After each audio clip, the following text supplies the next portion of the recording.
Santo Tomás de Aquino, doctor de la Iglesia, nace en el castillo de Rocaseca, Italia, el año 1225. A los 19 años ingresa en la orden de predicadores.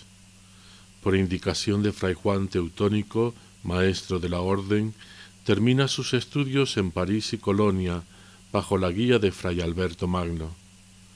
A los 32 años, Tomás de Aquino es maestro de la Cátedra de Teología de París. Escribe muchas obras que destacan por su profundidad, admirando a maestros y estudiantes por la claridad, la distinción, la sutileza y la verdad con que procedía en la explicación de tantas y tan distintas materias, como son de ver en los 4 grandes libros que escribió sobre el maestro de las sentencias. Después de París impartiría docencia en Roma y en Nápoles, dejando entre otras muchas obras la Summa Teológica.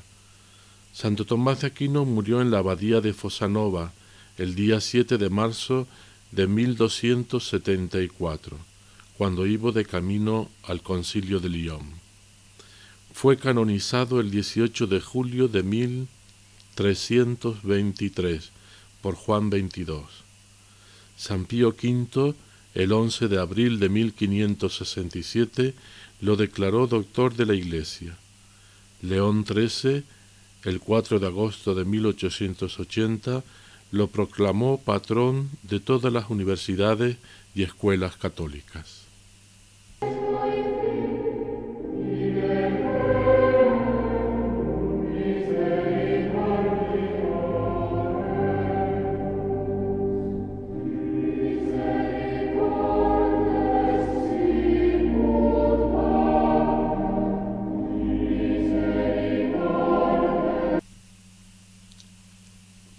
San Alberto Magno nació en Lauingen, junto a Danubio, diócesis de Hamburgo.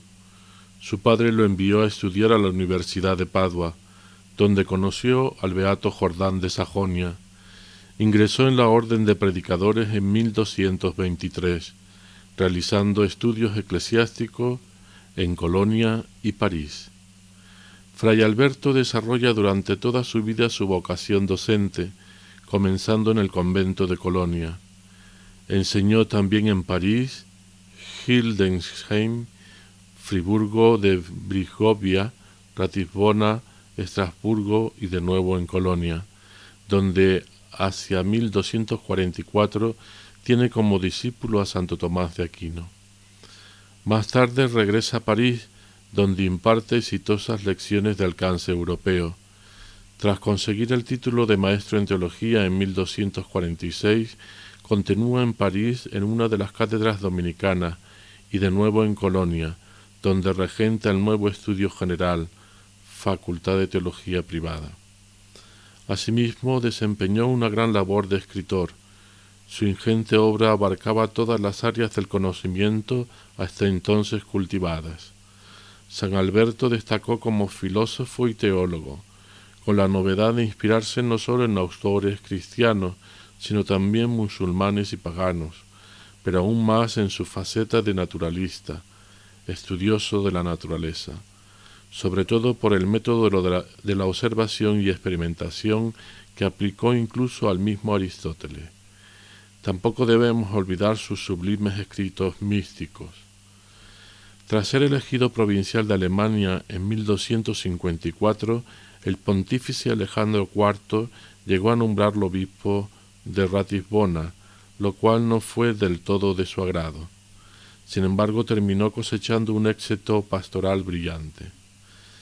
San Alberto Magno muere el 15 de noviembre de 1280. Su cuerpo descansa en el sepulcro de la iglesia de San Andrés de Colonia. Gregorio XV lo beatificó en 1622.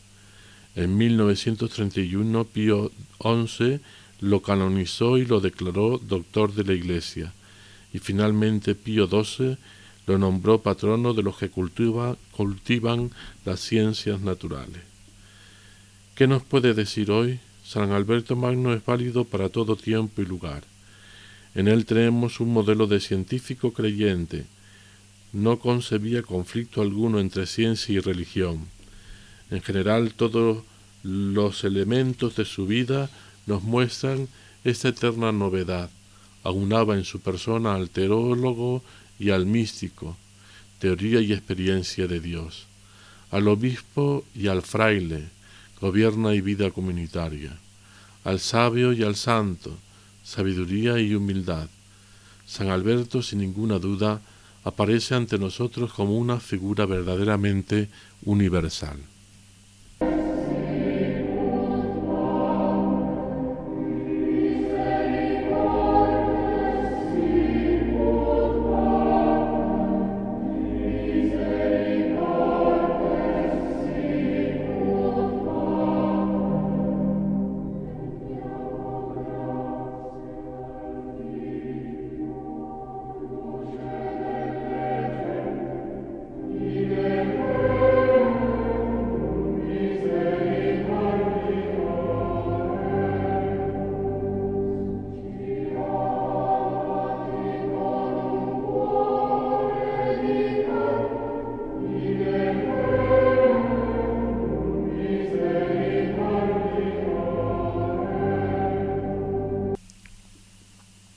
San Álvaro de Córdoba nació en Zamora y en 1368 entró en la Orden de Predicadores.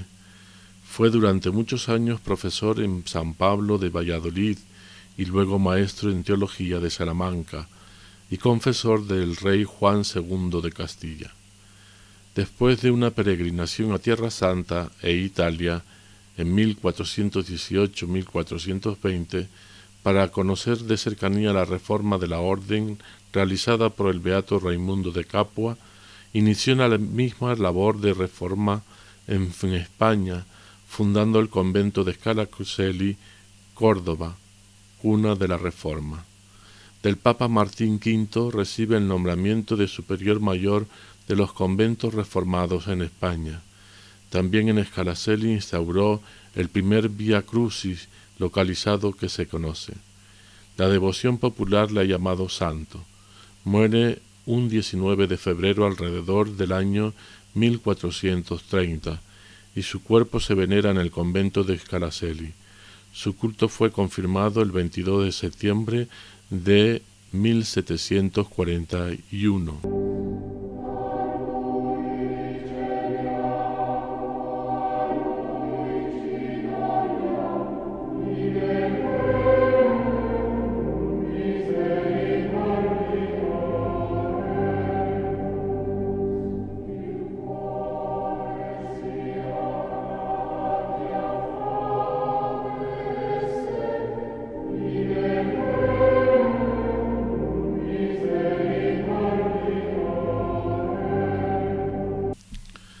Santa Rosa de Lima fue celebrada como la primera flor de santidad de América, insigne por la fragancia de su penitencia y oración.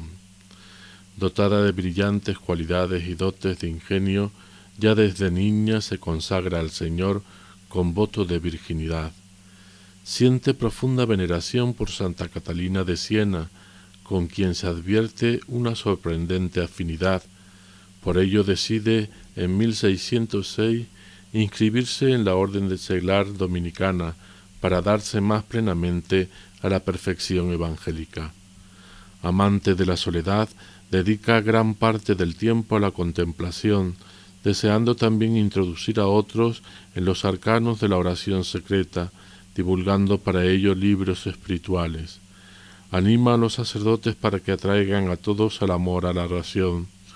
Recluida frecuentemente en la pequeña ermita que se hizo en el huerto de sus padres, abrirá su alma a la obra misionera de la Iglesia, con celo ardiente por la salvación de los pecadores y de los indios. Por ellos desea dar su vida y se entrega a duras penitencias para ganarlos a Cristo.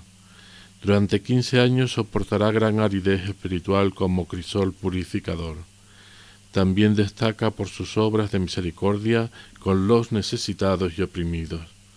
Santa Rosa de Lima arde en amor a Jesús en la Eucaristía y en honda piedad para con su madre, cuyo rosario propaga con infatigable celo, estimando que todo cristiano debe predicarlo con la palabra y tenerlo grabado en el corazón.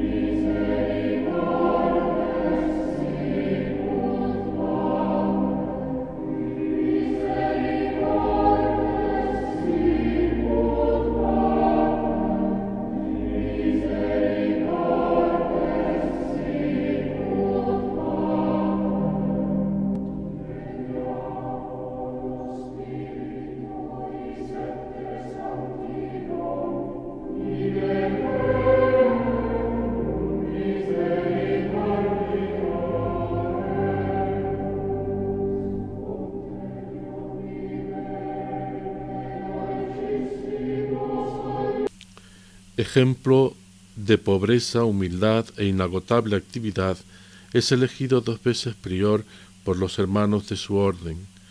Todo lo edifica sobre la oración. Siendo Papa Pío V, visita a pie las iglesias de Roma. Su vida testifica la palabra del apóstol Pablo: ¿no sabéis que sois santuarios de Dios y que el Espíritu de Dios habita en vosotros? En cuanto conductor del pueblo de Dios, vibra con las vicisitudes de los pobres, siente cariño por los cristianos de Roma, que si en un principio fueron muy entusiastas con él, después lo apreciarán como a un padre. En Roma reformó las costumbres del clero y del laicado.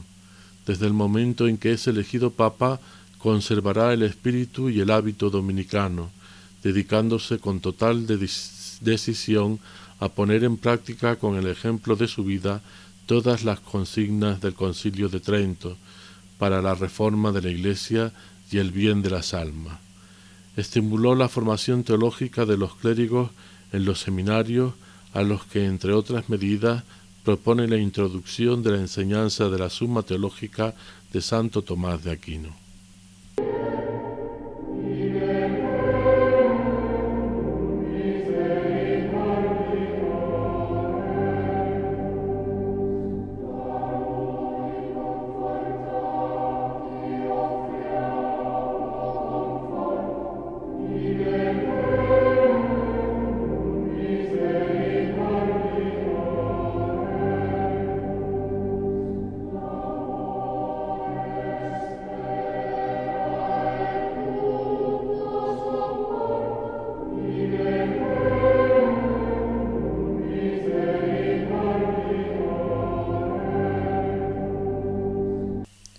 En el desarrollo histórico de la cultura occidental, la palabra fue perdiendo valor.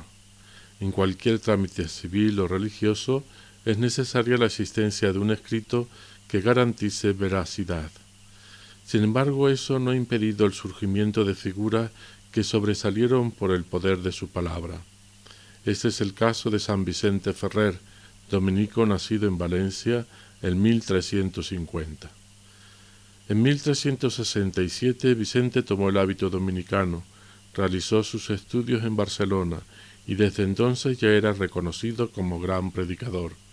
Fue ordenado presbítero en 1379 y regresó a su convento en Valencia. Fue elegido prior en un difícil contexto, la peste negra, relajación espiritual de muchos religiosos y el cisma de Occidente. En 1386 empezó una intensa labor en Valencia. Era catedrático de teología, predicador, confesor y consejero.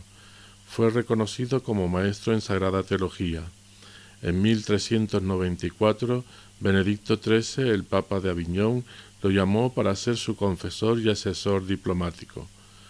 Fray Vicente se percató del grave daño del cisma para la Iglesia. Pidió al Papa salir de la curia para dedicarse a la predicación. En 1399 empezó una ardua labor misionera con gran parte de Europa. Los pueblos salían a recibirlo cuando llegaba a predicarle y pasaba la jornada visitando a los más necesitados. Sus sermones eran transcritos y recorrían toda Europa. En 1412 fue uno de los elegidos para dirimir la sucesión de la corona de Aragón. Su presencia en los pueblos era considerada signo de paz y reconciliación. Fue maestro de vida espiritual. Sobresale su obra Tratado de la vida espiritual. Para Vicente, la contemplación es inseparable de la oración y del estudio. Murió en Francia el 5 de abril de 1419.